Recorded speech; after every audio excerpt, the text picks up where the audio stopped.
Hallelujah. A blessed Sunday morning to everyone. Yan, napagtagumpayan natin ang araw ng linggo. Amen? Sino po dito ang tagumpay sa araw na to? Hello? Sino po dito ang nagtagumpay na para sa araw na to? Yan. Kanina po as we were worshiping, sabi doon, I love you, Lord. Siguro naman from the bottom of our hearts, kinakanta natin the word, I love you, Lord. And sabi doon, and my heart will follow. Holy, buong buo. And my heart will follow. Holy, buong buo after you.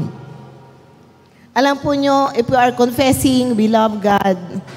If we are walking in the love of God, kahit ano yung ating mga kaisipan, yung ating mga pamantayan, yung ating mga ideya, kuro-kuro, it will submit to the perfect will of God. It will submit to the leading of God in our lives. Less of us, more of God. Yun yung sinasabing, less of us. Hindi nga less of us dapat eh. No of us, but more of God. Amen? Kasi sabi doon, and my heart will follow wholly after you. Laging, yes, Lord. Yes, Lord. Your will, not mine. Di ba? Your will. Always your will, not mine. Kasi minsan po tayo as Christian, parang laging, ito ang alam kong tama. Ito ang alam kong nararapat. Ito, alam ko. But what about God? What about God? Anyway, yun lang po. Ganun po ako. As we always in the attitude of worship, let us listen to God. Makinig tayo sa Lord. We worship God.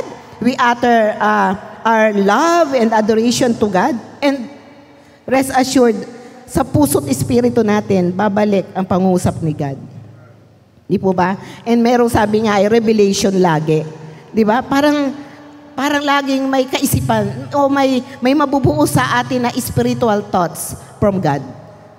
Yun ang mahalaga sa lahat. Di po ba? Yung spirit to spirit. Your spirit to the Spirit of God. The Spirit of the living God to your spirit. Yun lang naman ang mahalaga eh.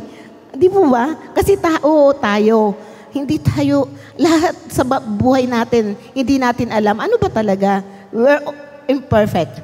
But the Spirit of God, yun po yung source of life. Source of life, everlasting joy and peace. So, for today, I'm so blessed, nandito po tayong lahat. Masaya po ba tayo that we are all here sitting and makikinig tayo ng living word of God from our living God? Di po ba? It's a privilege na, wow, buhay ako ngayon, humihinga ako ngayon, buo ang katawan ko ngayon, and wow, nandito ako, mangungusap si God sa akin. Di ba? Mangungusap ang aking master, ang aking Lord, ang nagmamay-ari sa akin. Wow, what a privilege. So, again, talking of privilege, I'm so happy na ngayon ay makakasama natin in mangungusap sa atin ang isang man of God. Yan. Siya po ay taga-Paltaw, a good father to his 2 sons and 1 daughter. And 14 years na po siyang head pastor ng Victorious Life Christian Church in Paltaw. But before that, let me read kung ano yung kanyang mga chinat sa akin. Di siguro mga 4 months ago na to eh. Matagal na po to. Gusto ko lang pong balikan kung ano yung for the glory of God. Yung mga, sabi nga, minsan po sacrifices talaga if we want to follow God. Pero dahil mahal po niya ang Diyos at gusto niya talaga maglingkod sa ating Panginoon. Siya po ay nag-graduate at nag-aral sa International School of Theology sa Asia and his Sanctuary Services Bible School. Kasi alam niyo yung his sanctuary dito sa bayan na alam ko naging pastor din siya doon eh. Kay Pastora Rosie, kung kilala niyo si Pastora Rosie. Tama po ba? And nag-aral din po siya sa Victory Bible School of Ministry. Now, he is the Vice Chairman of CIMAP Christian Ministerial Association of Pulilan. For 14 years, as I've said, he is the head pastor of Victorious Life Christian Church. Our friend, our good friend and co-workers sa gawain, co-workers natin po sa Panginoon. Let us all welcome our dear friend, Pastor Arnold Garcia.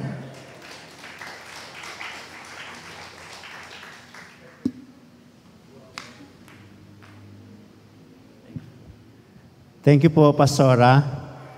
Okay, again, maraming salamat po muli sa pag-invite po sa akin, sa church po ito. Actually, sa totoo lang, isa ho ang Diyos ang namimiss ko pagka ako'y nagpipreach. And thank you, sabi nga ni Pastora, privilege ang makinig at pribileyo din ho sa akin na makapag-share ng salita ng Diyos. Sabi ng worship leader kanina, so ito yung araw ng buwan ng mga puso. Tama ba? Pero sabi nga, bilang mga Kristiyano, hindi ho Valentine's Day, di ba? Kundi sa atin, pag nakilord ho tayo, everyday, kailangan nagmamahal ho tayo. Amen ho ba? Okay, so kaya nga ho sa umagang ito ay ating pong share yung revelation ng Lord sa atin sa umaga pong ito. Okay, so dahil po araw ng mga puso, siyempre, related din po ang ating pong pag-uusapan. Actually, dun po sa mga lyrics, no, yung line-up ng worship is blessed na blessed po ako kasi related po siya actually dito sa natin, pag-uusapan po natin kung paano mas magfo-flow pa yung love ni Lord sa atin as Christian. Amen po ba? Sa totoo lang, hindi porke Christian ka,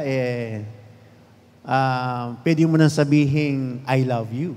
Di ba? Mahal na mahal kita. Okay? Pero yun po ay maaring magbago. So ano po yung pag-uusapan po natin today? Yan. Love from the bottom of God's heart. Yan. Kasi usually, from the bottom of, yun ang madalas mo nating naririnig. Tama ho ba? Lalo na sa mga may asawa dito. Sino bang may asawa dito? Okay. Parang 3 lang ho may asawa yata dito. Okay. So, dun sa mga may mga girlfriend, boyfriend dito, yung may mga partner. Okay, before that, so sabi ng 1 John chapter 4, verses 7 to 8. Dear friends, sabi ho niya. By the way, pagka tingnan ho natin ang Bible, sa NIV, friends, di ba? Ang ginamit po niya. So kasi kung love, dapat mas, mas higit. Okay, tingnan po ninyo. Naalala po ninyo yung binanggit ho ni God sa mga disciples, hindi ko na kayo inaring mga alipin, right? Tama? Kundi inari ko na kayong mga kaibigan. So bakit? Kasi mas lumalalim sila sa love kay Lord. Lumalalim yung kanilang ugnayan sa Panginoon. Kaya yung tawag ng Panginoon ay friends. Di ba? Kaibigan. Bakit? Sa totoo lang, hindi lahat ng bagay, halimbawa magulang dito, hindi naman minsan may mga pagkakataon, hindi mo naman na-i-open minsan sa anak mo eh. Di ba?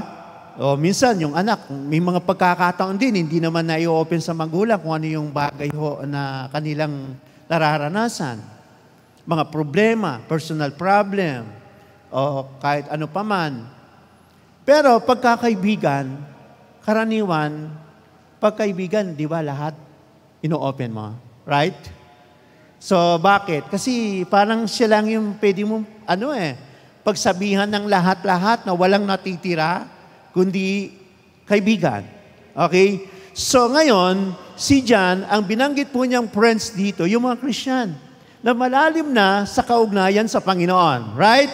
O para least maging malinaw lang, sabi niya, let us love one another. Yun ang po ninyo yung sinabi ho dito, for love comes from God. Everyone who loves has been born of God and knows God. Anong sabi ng verse 8? Whoever does not love does not know God because God is, ulitin po natin, because God is love. Yan. So, ang pag-ibig po, bakit po kailangan ang pagmamahal ay ipinaglalaban? Bakit po ang pag-ibig dapat kailangan maging matapang ka? Bakit po karamihan ngayon, uso sa mga social media, bakit ang pamilya, ang mag-asawa, ang bilis maghiwalay? Bakit po kaya? Natanong nyo na ho minsan yun? Siyempre, ang iisipin natin, ay kasi may problema eh. Kasi may third party. Kasi may problem sa psychological. May problem o whatever. Diba? Yun ang nakikita natin.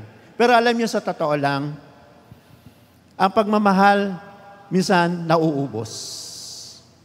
So gusto kong pakita ho sa atin dito. Kailangan maintindihan po natin na sa buhay po natin, dito po pala tayo dapat nabubuhay sa pagmamahal sa Diyos. Sapagkat ang paligid po natin, punong-puno ho ng ano ho yan, no? Ng kawalan ng pagmamahal.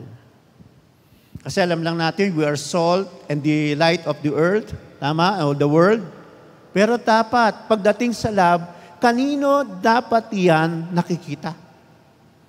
Tama? So kailangan, saan po natin yan dapat nakikita? So ano po ang teaching po nito sa atin?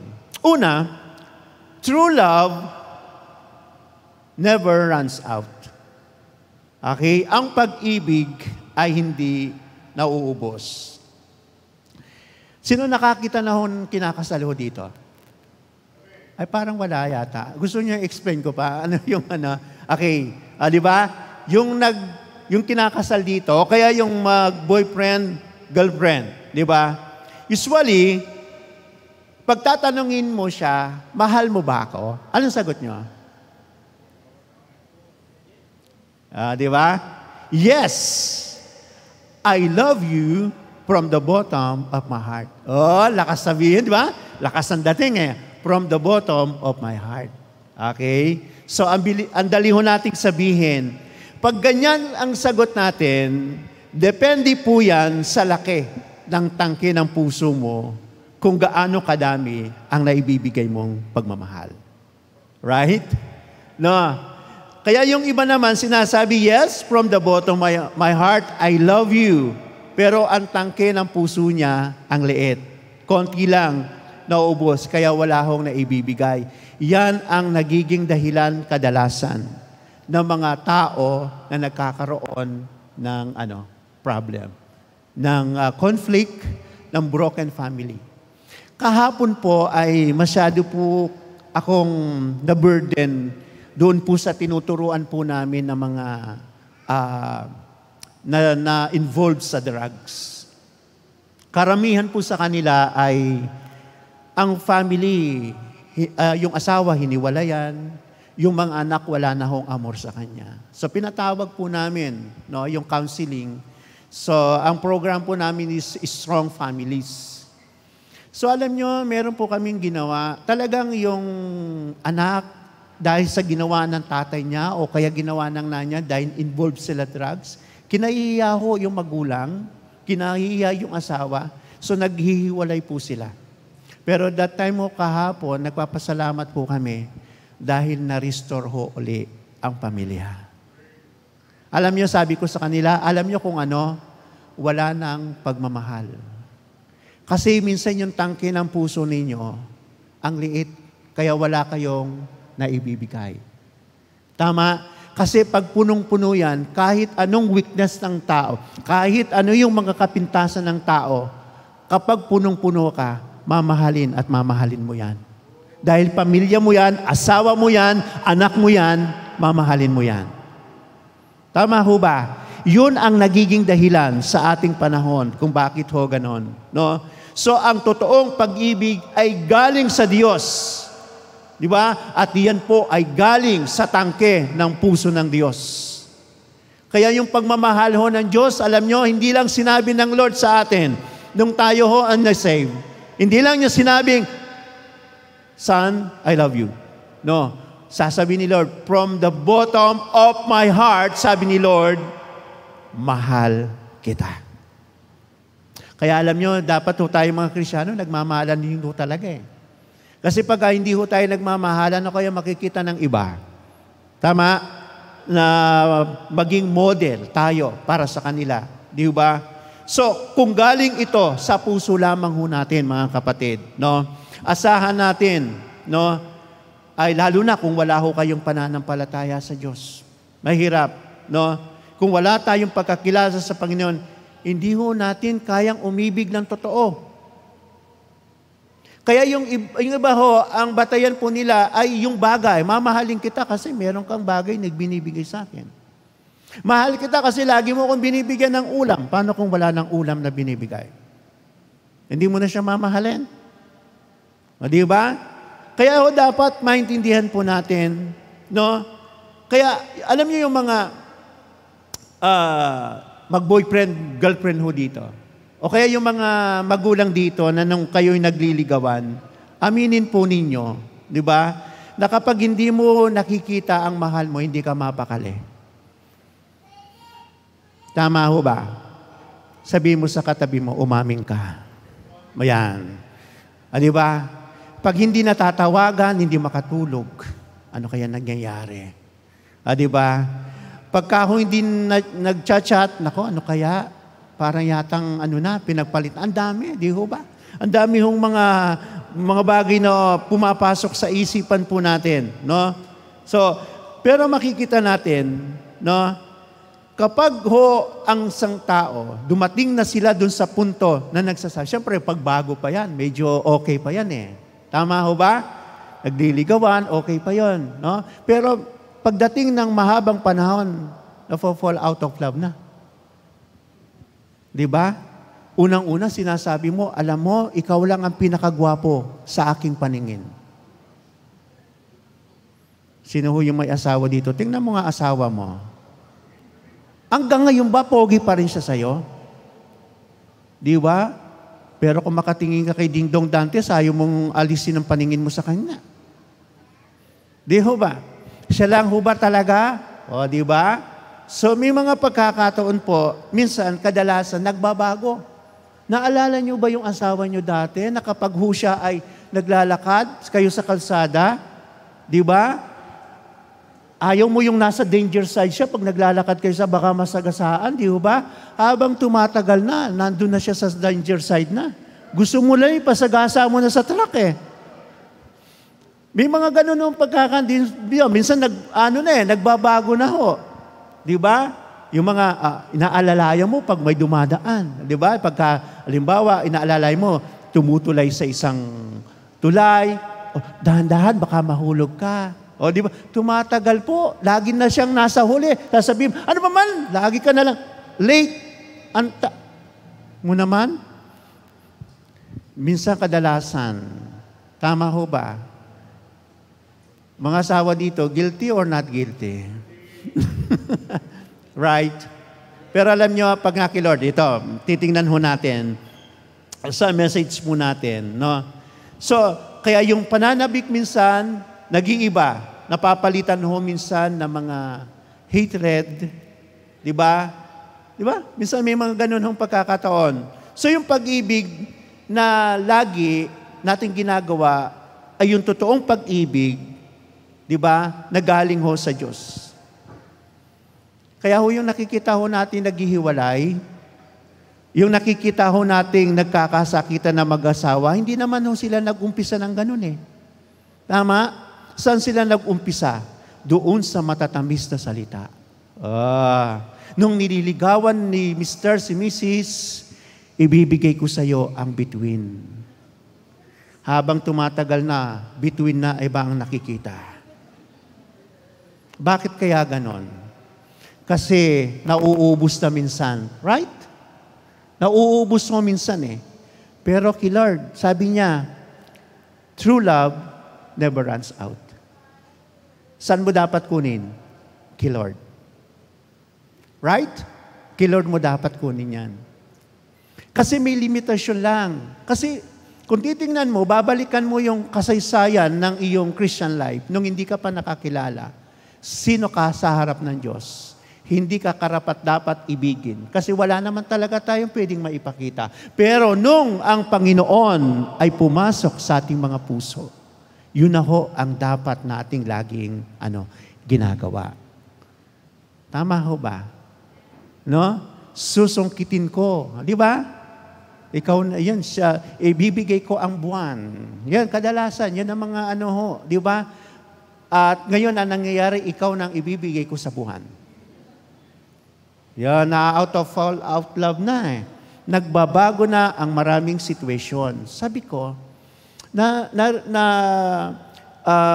iniisip ko minsan, sabi ko, dapat sa mga Christian hindi eh. Dapat laging bago. Tama? Laging merong naipapakita. Bakit? Lalo na sa mga relationship, dapat lagi ho nating nasasariwa ang pagmamahal ho na yan. Alam niyo kung bakit? Remember, may mga audience po tayo sa paligid natin na dapat po tayong tularan. Sino ho ang mga yon? Yung mga anak mo. Tama, ang pagmamahal ng Diyos, dapat hindi nagbabago yan. Dapat mararanasan nila yan hanggang paglaki ho nila, magkaroon din ho ng mga relationship yan, mapapansin ho, yun pa rin ho ang gagawin. Amen po ba? Kaya napakahalaga po na makikita ho natin dito, kung ano yung pinangako mo dati, dapat ginagawa ho natin. Amen ho ba? Meron ako nabasa sa Time Magazine, tanging Pilipino lang talaga nakakagawa ho nito. Nung unang panahon, mga kabataan. Sino dumating po dito o umabot dito na nung naliligo ay nagsisibak ng kahoy? Di ba? O sinisibak mo na ngayon ang misis mo. Di ba? Nag-iigib ng tubig. Natala ho yan sa history ng Pilipinas at nabigyan ng pansin, napag-usapan sa ibang bansa na ito pala ang isa sa pinakamagandang uri ng panliligaw sa Asia, sabi nila, which is ang Pilipinas. Kailan kaya natin maibalik yon? Wala na, hindi na. Di ba? Ngayon, utusan mo lang yung anak mo o magsibak ka ng kahoy, nay, wait lang. Yung kaway-wait na yan hanggang hindi na di ba? O, kaya maraming mga magulang ang nangungonsumi sa kanilang mga anak. Kaya mga magulang sinisibak ng tuluyan ng mga anak. Ganun ho nangyayari sa panahon ngayon. Di ba? Kaya nga ho, napakahalaga. Ang totoong pag-ibig, dapat ginukuha ho natin yan sa Panginoon. Yun yung pag-ibig ng Diyos. Totoo, ang pag-ibig kasi ng Diyos, totoong never runs out. Tama? Ano sabi ng verse 7? Let us love one another, for love, saan? Comes, yung galing sa Diyos, yun yung hindi nauubos. True love never runs out. Tama ho ba? Sabi mo sa katabi mo, kumuha ka sa Panginoon. Di ba? Sabi niya, comes from God. Siya yung source talaga eh. Wala namang iba. So, ang pinakukunan natin, tandaan natin, hindi ho nauubos. Kay Lord po yun. Amen po ba? Kaya dapat maintindihan ho natin. Ako, nabe-bless lang po ako dun sa mag-asawa. Artista po sila. Yung pong asawa ay tatakbo ng senador. Na-interview sila. Imagine mo, senior na sila eh. Kinikilig pa yung girl eh. Yung Kasi, kaya siya kinikilig. Kasi yung ginagawa niya nung una, ginagawa pa rin niya. Kung paano niya nililigawan nung una, nililigawan niya pa rin ngayon. Di ba? Kaya yung mga asawang babae, sabihin mo sa asawa mo kung katabi mo, gawin mo uli sa akin yon. Ayan, parang wala akong kausap yata yan. Di ba? Alam mo, yun ang isang bagay. Ako, pinapractice ko sa asawa ko yun eh. Oo. Yung bang kailangan, nung ginadalang ko yung chocolate, flower, iano ko pa rin siya eh. Kaya lang, sabi ko, si Tart, siguro limitahan ko lang kung noon ay linggo-linggo, ay pwede bang buwan-buwan naman? Tumawad pa eh. No? Pero at least meron. O, di ba? So, kaya napakahalaga. Kaya ho tayo, alam nyo, sa totoo lang, ang isang tao ng punong-puno ng pagmamahal, lahat ho iyan ng ginagawa lalo na sa loob ng tahanan. Ano tayo masunurin, lalo na yung mga asawang lalaki dito. Tama?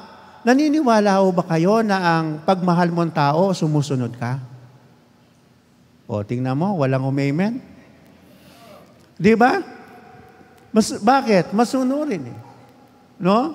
Sa akin nga, sabi ng asawa ko, si Tar, magluto ka. Oh, magluluto ako. Luto. Kailangan sundin Maglaba ka. Oh, yun, laba ako. O, di ba? Masunurin. Bakit? Mahal ko Di ba? Pag nag-chat yan, anong ulam? Wala pa. Magluto ka. Oh, luto ako. Hindi ibig sabihin na under ako. Di ba? Mahal ko kasi asawa ko. Amen ho ba? Sino mga dito yung naglalaba pa? Yung mga asawang lalaki. Naglalaba. Ay, nako. Saludo po ako. Welcome to the family. Welcome to the company. Di ba? Kaya ako, alam nyo, 5 beses, tatlong beses po ang aking Sabbath day. Sunday, Sabbath. Monday, Sabbatya. Thursday, Sabbatya ulit. Di ba? Pagdating ng Saturday, Sabbatya ulit. Oh. Di ba? Pero hindi ko kinahiya. Kaya yung dumarating, Pastor, ano ba yung ginagawa? Naglalaba. Bakit ikaw naglalaba? Bakit? Wala ba akong karapatang maglaba? Kasi, kaya ko lang ginagawa to kasi tutulungan ko ang asawa ko dahil kami ay may sumpaan sa simbahan. Magsasama kami sa hirap at ginhawa. May labada man o wala, magsasama kami. Oh, di ba? Yung ganon. Mga kabataan, ha? Okay, so kaya dapat alam mo natin, sabi niya, let us love one another for love comes from God. Tingnan natin, ano ba tinuturo natin? Pangalawa, love is the main indicator of being saved. Okay? Love is the main indicator of being saved. Paano? Bago natin balikan to, alam niyo ba kapag kayo po ay mananampalataya, at nakakilala ka sa Panginoon, mas mataas ang chance na maging successful ang relationship. Tama? Naniniwala ko kayo? Okay? Kasi sa Panginoon ninyo kinukuha yung pag-ibig dahil siya ang sentro ng inyong relasyon. Siyempre. Di ba? Pero hindi porke Christian ka na, ha? No, kayo ay maging matagumpay ang relasyon. Bakit? Marami ho ngayon nagdi-declare, I am Christian, pero ang daling maghiwalay. Bakit? Hindi naman kasi si Christ hindi naman ang pinagkukunan nyo ng love Di ba? Kasi ako naniniwala, kapag si Lord ang pinagkukunan ng ninyo ng pagmamahal, never na mangyari yon. Never. Di ba? So, kapag si Jesus ang sentro, ano ang mangyayari? Natural yan. Mataas ang chance, di ba? Kaya dapat maintindihan natin. So, yung love is the main indicator of being saved. Kapag ikaw ay umiibig, yan ang senyales na ikaw ang totoong ligtas at tunay na Christian. Kaya yung iba, kahit sabihin mo 100 times, I am Christian, pero pagdating ng love, hindi naman pinapakita. Epeko yan. Baliwala ho yan. No?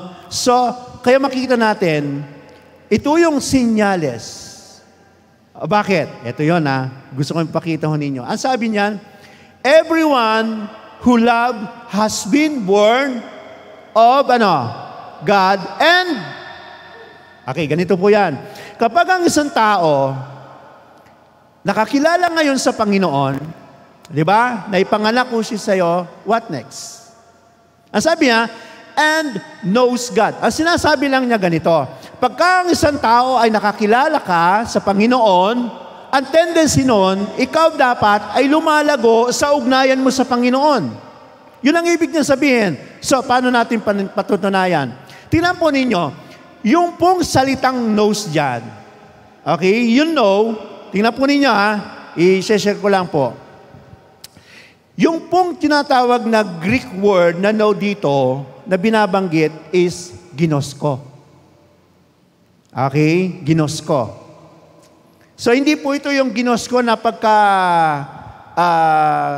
galit na galit ka sa asawa mo, ginosko, ba't ka ganyan? Hindi ho yun, hindi ho yun. Yung ginosko po, ibig sabihin, to be involved in an, intimacy. Yan po pala ibig sabihin nun. Dito po sa Greek word niya. Ano pa? Growing relationship. Tingnan po ninyo, everyone who loves has been born of God and knows God. Ang alam lang kasi na, okay, alam ko lang si Lord. Pero hindi pala. Tingnan po ninyo, dapat involved tayo kay Lord. Lumalalim yung ating relasyon. Tapos sabi niya is growing relationship. Dapat lumalago ho. So ito naman yung counterpart naman ho ng ginosko. Sa every word na know is yada. Tingnan po ninyo. Ang ibig sabihin, our time of loving fellowship in prayer. Yan po ibig sabihin. Alam naman natin, pag prayer, hindi lang ho siya yung prayer na alam lang natin na karaniwang ginagawa. Kasi pag sinabing prayer is communication with God. Right? So, yun yung inyong pagmamahalan ng Panginoon. It is communing with our lover Jesus. Sino yung nagmamahal kay Jesus? So, paano? Quiet sensing each other's presence. Ganun ba yung ginagawa nyo? So, napupuno ka pagka kayo ni Lord. Ayan, di ba?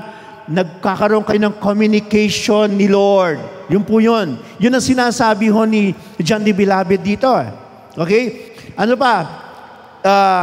It is a feasting po yan, hindi ho fasting. Kasi feasting on one another's love. Ayan. Di ba? Nagse-celebrate kayo dapat. Di ba? So ano ba? It is communion between two lovers. Nakuha ho ba ninyo? Yun po ang dahilan.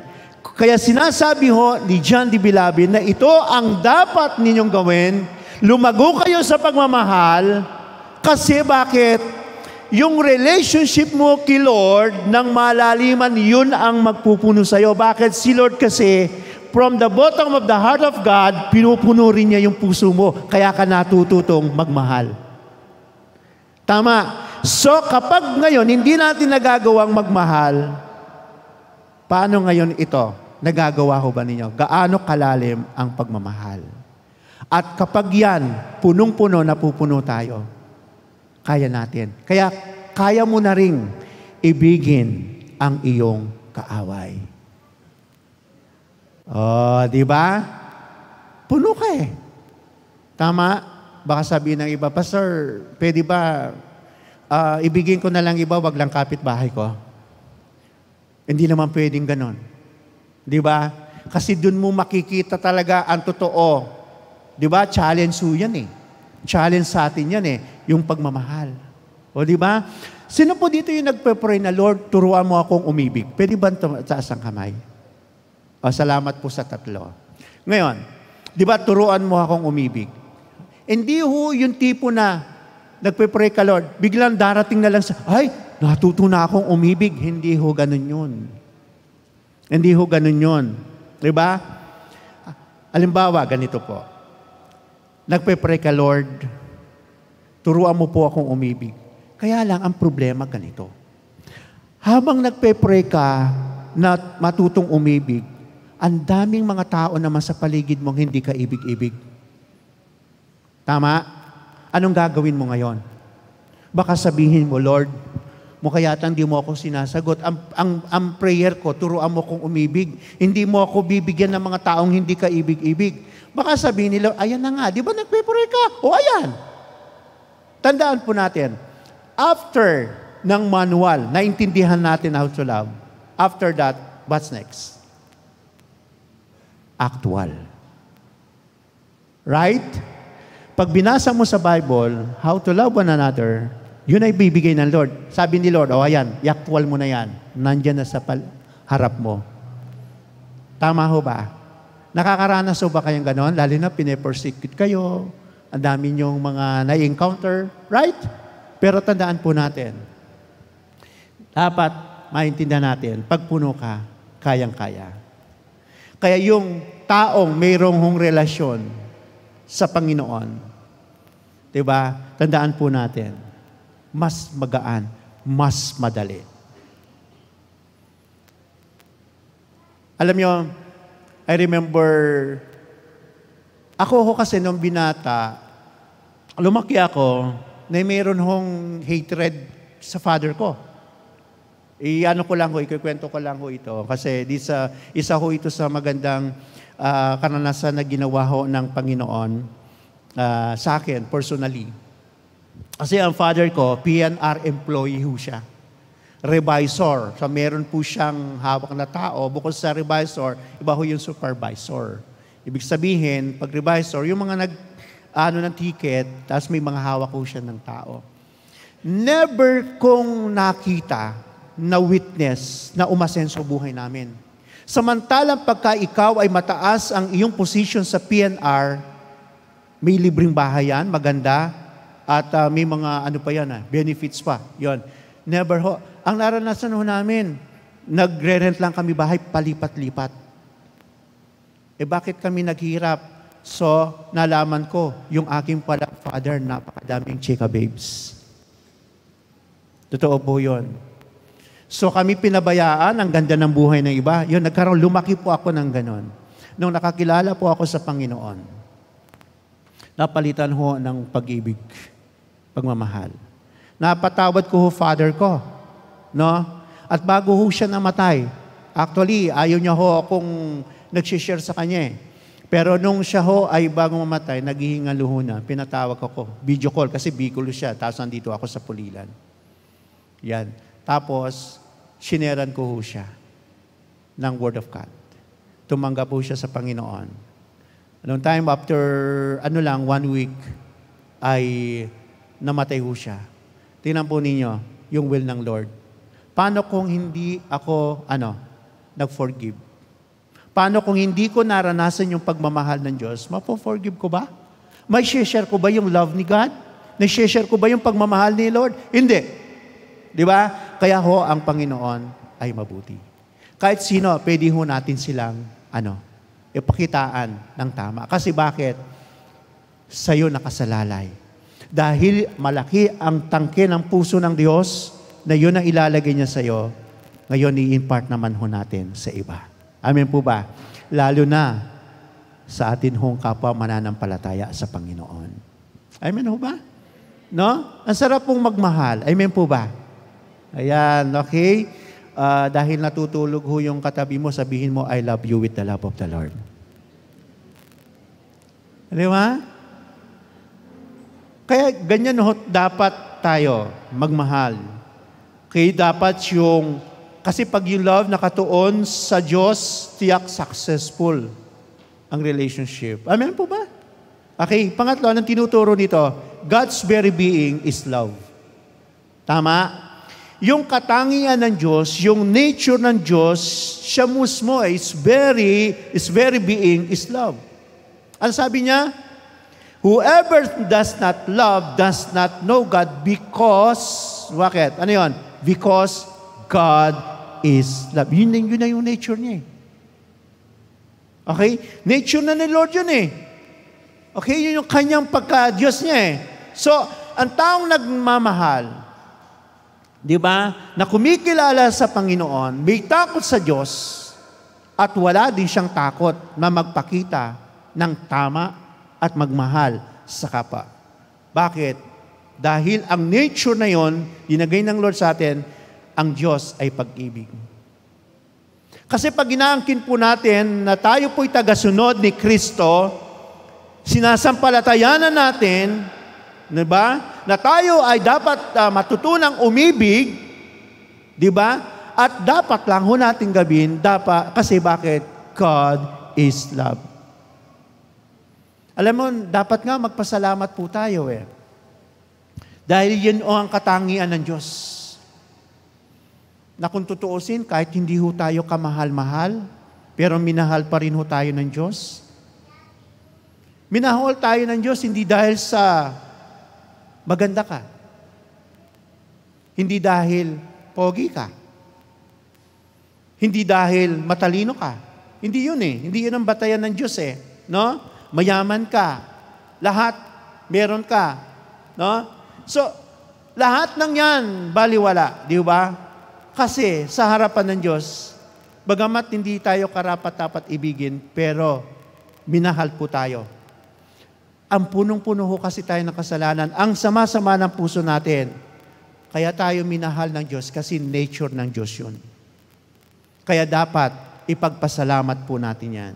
God's very being is love.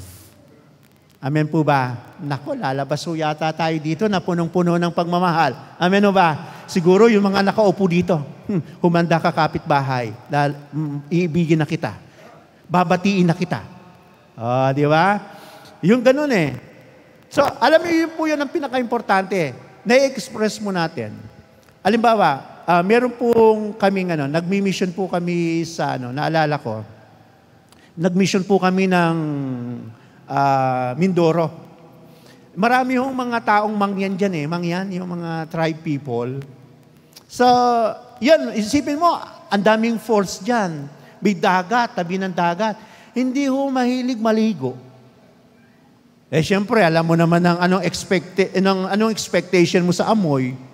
Di ba? Natural, iba. Eh ngayon, mangangaral kami. Diyan daming tao. Mangangaral kami. So ngayon, ang share mo, yung love ni Lord. Di ba? Kayo ay mahal ni Kristo. Yun. Ano yun? Paano yun? Di ba? So, siyempre, after mong preaching, magpapa-altar call ka. Di ba? I-challenge mo yan. Alam mo, mahal ka ng Panginoon. Siyempre yan, ipapadama mo personally. Tama? Na yan, yayakapin mo yan eh. Para maramdaman nila kung gaano sila kalab din ni Lord. Tama? I-impart mo eh. Aba, dahil nga hindi naliligo, naku po, challenge ngayon sa sikmura namin yan. Sige, alam niyo po, mahal ka ng Diyos.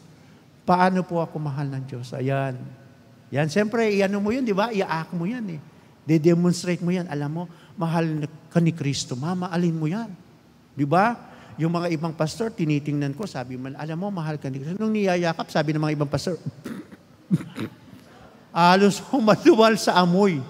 Pero hindi, sasacrifice mo lang yan para lang maipakita na kung gaano sila kamahal ng Diyos. At ganun ho tayo. Sa totoo lang, wala tayong katangian na may pagmamalaki pero minahal po tayo ng Panginoon. Amen po ba? Palakpakan po natin si Lord.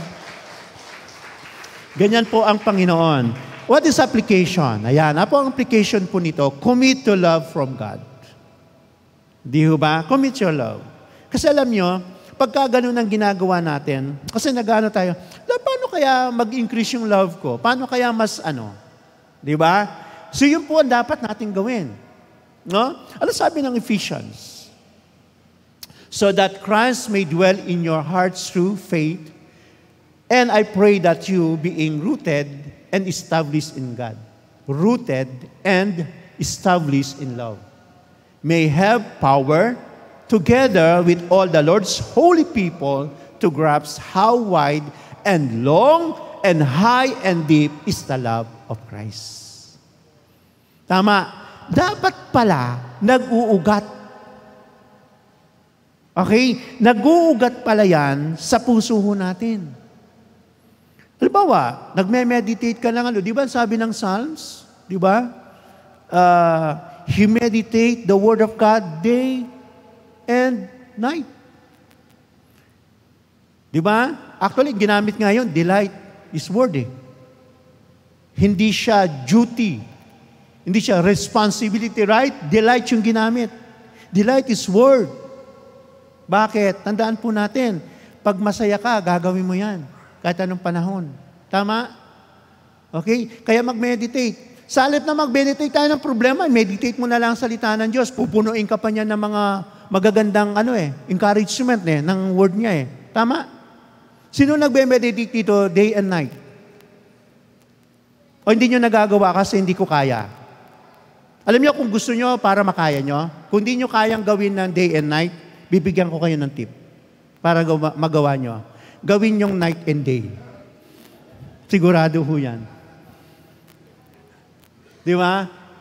Palagi ko magagawa ho ninyo yan Kaya napakahalaga pala na dapat pag pinamumuhay natin talatang ito, yan yung binasa natin kanina, no? Kailangan kailangan siguruhin mo yung sarili mo ay nagmamahal at yung pagmamahal na yan galing sa tangke ng puso ng Diyos. From the bottom, the heart of God. Huwag nating sabihin, I love you from the bottom of my heart kasi baaling maubos yan Lalo na kung walang give and take, puro take ng take. Kaya walang walang balik Di ba? Walang balik So, kaya dapat maintindihan natin. Dapat gumaganti din tayo ng pag-ibig para hindi na uubos. Tama po ba? No? So, yun po ang kailangan. So, ang mangyayari, yun yung sinasabi natin kanina, never runs out. Hindi mauubos yan. So, dapat bilang mga mananampalataya, nakabase po tayo. Nakikita mo yung, halimbawa, asawa mo, di ba? Na hindi marunong magmahal o may gap. Tandaan niyo, practice. Mapapansin ho ninyo, no? Mula sa iyong puso, magbabago yan. Tama ho ba? Magbabago yan. Sino ho dito yung inaaway lagi ng asawa? Asawang lalaki, sino ang Di ba? Ako ho ay Pangulo ho ng Justice sa Paltao. May nagtanong, Pastor, sabi ng isang lalaki, bakit po sa batas bakit po bawsi lang? Violence against women and children. Bakit po walang violence against men and children? O, di ba? Although meron naman po, kaya lang, syempre, bakit wala namang ganong nagre-reklamo? Nakakaya naman, lalaki ka nagre-reklamo, binubog ako ng asawa ko. Di ba? Wala, kasi usually babae, di ba? Yun ang nangyayari. Kaya ho sa atin, parang unfair yata, Oo. Sabi ko sa sige, natin kaya. Para maiba naman. Tanggap tayo ng may nagre-reklamo din. Di ba? Yung mga ganon. Sinasakal ng asawa, di ba? Tinatakloban ng plastic, nung hindi makahinga, sasabihin, I love you. Yan. Mga ganon. Yung malapit ng mamatay, sasabihin, I love you. Yung mga ganon. Pero hindi Di ba? Kaya sa atin, tandaan po natin mga kapatid, napakalaki yung oportunidad ang magmahal. Tama po ba? Kaya po sa atin, napakasarap lang hong magmahal. Okay? Dahil nabanggit natin yung opportunity, tingnan natin, application number 2, okay? Sabi niya, consider love as an, opportunity. Commit to love from God. Number 2 is, consider love as an, opportunity. Dear friends, since God so loved us, we also ought to love one another. No one has ever seen God, but hindi natin nakikita sila, di ba? But if we love one another, di ba? God lives in us and His love is made. Anong gagawin mo? O, di ba? So, lagi dapat yung opportunity. O, di mapapatunayan, totoo pa lang may Lord. Tama? Totoo pa lang may Lord, napakabuti ng Panginoon. Kaya yung pag-ibig sa kapwa talaga, oportunidad. Lalo na kapag ang kapitbahay mo, lagi kang sinisinghalan. Naku po, napakasarap pong mahalin yan. Amen ho ba? Kapag uwi mo, ngitian mo. Huwag yung ngiting asawa. Huwag ganun. Diba yung totoo? Diba? Dapat ganun.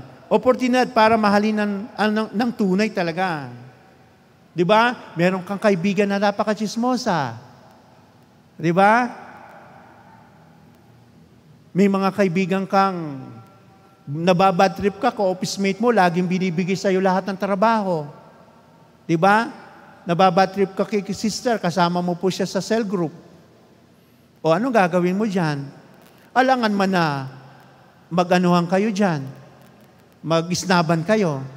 Di ba? Sasabihin mo kunwari, I love you with the love of the Lord. Pagtalikod, hindi ho ganon. Di ba? Sabihin mo sa katabi mo, hindi ako ganon. Ayan, para lang malinaw. Okay? Kasi mahalaga po, maintindihan natin. Okay? Consider love as an opportunity. Di ba? Sino yung madalas mabad trip? Pag nakikita yung eto ka na naman. Di ba? Bahuhin ho yun. Pag pinupuno ka ng Panginoon, wala nang bad trip sa isang Kristiyano. Laging good vibes. Tama ho ba? Laging good vibes. O, pag nakita mo siya, hindi man siya kaibig-ibig, okay lang, sige. Kaya tayo sa buhay, punong-puno ho ng challenge eh. Tama? Ano sabi ng Bible? Ano ba sa problema? James chapter 1, verse 2, consider it pure joy when you face various. Right? Various. Hindi yung isa. Hindi yung dalawa lang. Iba't ibang problema. Ganun dapat. Bakit? Kaya mo na kasi pinupuno ka naman ni Lord. Tama po ba? Okay? Alam mo, mahalaga po yung kasama pag nag-share tayo ng gospel. Importante insisto natin yung love ni Lord para maramdaman niya kung gaano din siya kamahal ng Panginoon. Tama. Hindi po pwede nag-share ka na walang pagmamahal ni Kristo. Tama? Kasi yun yung anointing talaga nun dapat makita. Diba? Makakilala ang tao sa Panginoon. And number 3, last. Ayun. Ano yung application po natin? Okay? Last. Parang bigla kayong sumaya na sinabi kong last na. Okay? So, cultivate love that is planted in God. Tama? So, tignan po ninyo, Psalms 52, verse 8. But I am like an olive tree flourishing in the house of God. Kasi po, sa temple po kasi, para yung temple, para mas maging matibay, usually, tinatamtan ho nila ng, mga puno. Alam niyo naman yung mga olive tree, di ba? Hindi nila basta-basta yan, lalo na kung matagal na taon na ho ang binibilang, mahalaga ho sa kanila yan. Tapos yung olive tree, ano pa ba yung mga puno na tinatanim, di ba? Pag tinanim ho yan sa temple, lalo sa pundasyon, yun ang magiging pinaka-pundasyon ng temple. Kahit anong gawin mo siya, hindi basta-basta ganun kadali, nawasakin yun. Okay? So, kaya ho dito sa Psalms 52 verse 8, sabi niya, but I am like an olive tree flourishing. No? Sabi ni David, in the house of God. Bakit? I trust in God's unfailing love. Sabi niya, forever and ever. Tama ho ba? Para kay David, may forever. Sabi mo sa katabi mo, may forever. Right? So, bakit? Sabi niya, I trust in God's unfailing love forever and ever. Yun ang ginagawa niya. Nagtitiwala siya. Kaya ganun siya, katatag. So, ibig sabihin pala, ang pag-ibig itinatanim natin sa pagmamahal sa Diyos. Para magiging matibay. Kapag kinukultivate natin yan, dinidiligan, tapos lalago, magugad, kumakapit ngayon sa pag-ibig ng Diyos. Walang dahilan para hindi rin tayo mag-impart ng pagmamahal sa iba. Di ba? Kaya tayo umiibig sa kapwa, yung binabahagi nating love, ay yun yung galing sa puso ng Diyos na hindi nauubos. Di ba? Tulang halaman, yung ugat, sumisip-sip sa pagmamahal ng Diyos. Kaya patuloy ho tayong umiibig. Di ba? Balikan ko lang po yung binanggit ko kanina. He meditate the Word of God. Tapos nasabi ng Psalms chapter 1 verse 3, katulad niya isang punong kahoy na itinanim sa tabi ng batisan. Related siya. So ang sabi niya, anuman ang gawin, tiyak magtatagumpay. Right? Bakit? Kasi yun po yun ang magiging bunga. Yun ang epekto ng ating pagmamahal. Ayan. Di ba? Ganyan po tayo kamahal ng Diyos. Amen po ba? Kaya ho, napakabuti ho ng Diyos. Hayaan nating umibig tayo na nag-uugat sa pag-ibig ng Diyos. Dahil hindi ho nauubos ang pagmamahal ng Panginoon. Amen po ba? Palakpakan po natin ang Diyos na nagmamahal at patuloy na nagmamahal sa atin. Tayo pong lahat ay tumayo.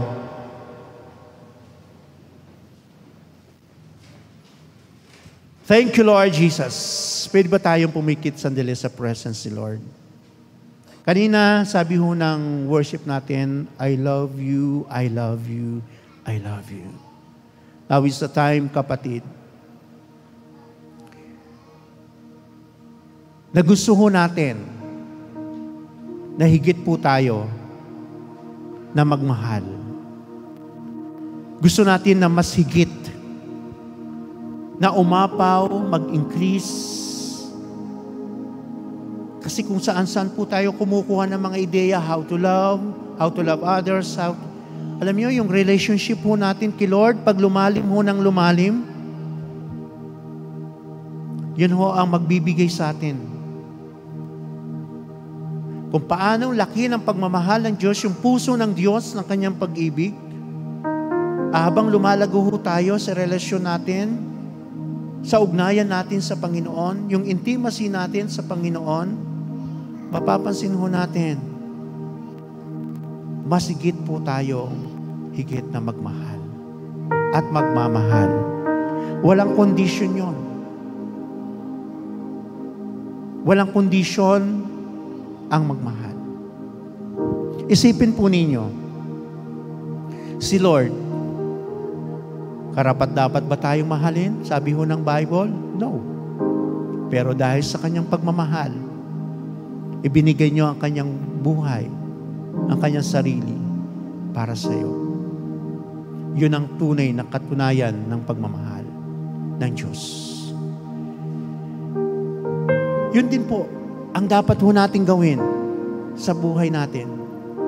Walang dahilan para hindi ho magmahal. Kasi ang pagmamahal sa Diyos po natin matatagpuan. Sa Diyos po natin yan mararanasan. Kung naisin po ng bawat isa na, Lord, daluyan mo pa ako ng iyong pagmamahal. Mas lulalim pa ako sa relasyon sa iyo. Kapag yun ang gusto mo nating desire, hindi ho ipagkakait po ng Diyos yan. Pwede ho itaas po natin ang ating mga kamay sa presence ni Lord. Habang nakataas ang iyong kamay, pakita mo kay Lord kung gaano mo siya kamahal sa umagang ito. Kasi kung yung bibitawan mo ang pagmamahal na yan na sinasabi mo sa Panginoon, yun din naman ang gagawin mo sa kapwa mo. Sabi ni John kanina, dear friends, love one another. Sa oras pong ito, habang nakataas po ang iyong kamay, kapatid, patuloy na ilagay ng Diyos sa iyong puso ang patuloy na pagmamahal ng Panginoon. Come on, church. Father God, in the name of Jesus, ilagay mo po sa puso ng iyong mga anak sa oras pong ito yung pagmamahal na galing sa iyong puso. Palitan mo po itong puso na ito na may limitasyon lang magmahal, namimili lang ng mamahalin, pinipili lang kung sinong gustong makasamahan. Lord, in the name of Jesus, punuin mo po ngayon, Panginoon, sa pangalan ni Jesus. Oh, Holy Spirit. Oh, Holy Spirit. Holy Spirit. Oh, Father God, we love you. We love you. Abang sinasabi mo personally sa iyong puso, ulit mong sabihin, I love you, I love you, I love you, Lord. Hayaan mong dumaloy yung presence ni Lord sa puso mo natin. Come on, church. Oh, Lord Jesus, I love you, Jesus. I love you, Jesus. I love you, Lord. I love you. I love you. Lord, punuin mo po ang aming mga puso. In the name of Jesus. Oh, Lord Jesus, we give you praise, oh God.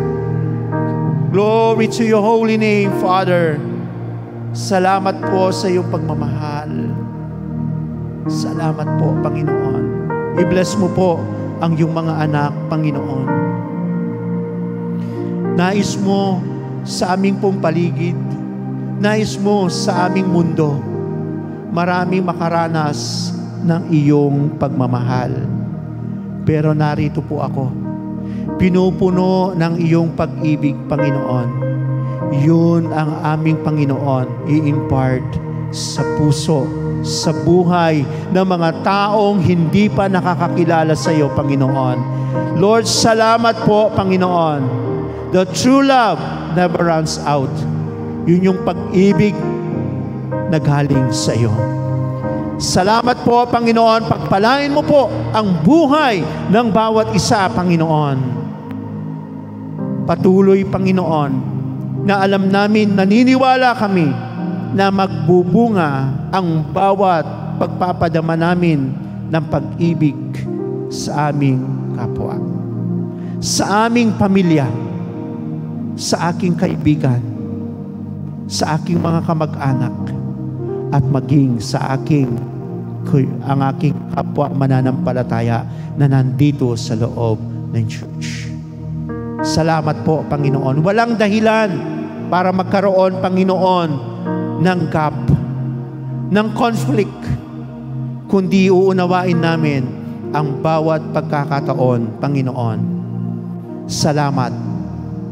Lord, ang pagmamahal, isang opportunity, Panginoon. Kasi gusto po naming ikaw ay aming maluwalhati sa aming buhay. Thank you, Lord.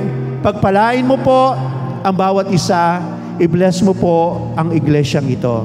Father, Lord, patuloy na dumaloy, Panginoon, ang iyong pagmamahal sa iglesyang ito. Na bawat papasok, believer, unbelievers, maramdaman nila ang tunay na pagmamahal na nanggagaling sa iyo. Thank you, Lord. Maraming salamat po, Panginoon, at patuloy, Panginoon, na maluwalhati ka sa aming buhay. Kaya, Lord, maraming salamat po sa iyong kabutihan. Kaya, sa umagang ito, bago po kami, Panginoon, magtapos, gusto ko po, Panginoon, o sa aking katabi, na sabihin sa Kanya, I love you with the love of the Lord. Pwede po ba sabihin sa Kanya, I love you? Yung galing sa iyong puso, from the bottom of my heart, I love you with the love of the Lord. Come on, church. Yes? Galing ko sa puso ho ba ninyo yan? Yes? Kasi pag binitawan ninyo yan, hindi yan yung salita lamang, ibig sabihin, I love you with the love of the Lord, ang may tutulong ko sa iyo pag-pray kita araw-araw. Right? Tama? I-encourage kita pag may problema ka. Tama? So, yun po ang ating pagkakataon at oportunidad na magmahal. Amen? At sabihin mo sa Kanya, ato, from the bottom of your heart, dahil kapatid mo siya kay Kristo, salamat dahil kasama kita sa church. Masaya ka ba kasama mo siya? Parang nakasimangot ka yata, parang ayaw mong sabihin. Di ba? From the bottom of your heart, salamat dahil kapatid kita kay Kristo. Amen? Lord, pagpalain mo po ang bawat isa, ang karangalan, ang kapurihan, ang pagdakila ay para sa iyo lamang. Ito po, Panginoon, ang aming panalangin sa pangalan ni Jesus. Amen and amen. God bless you.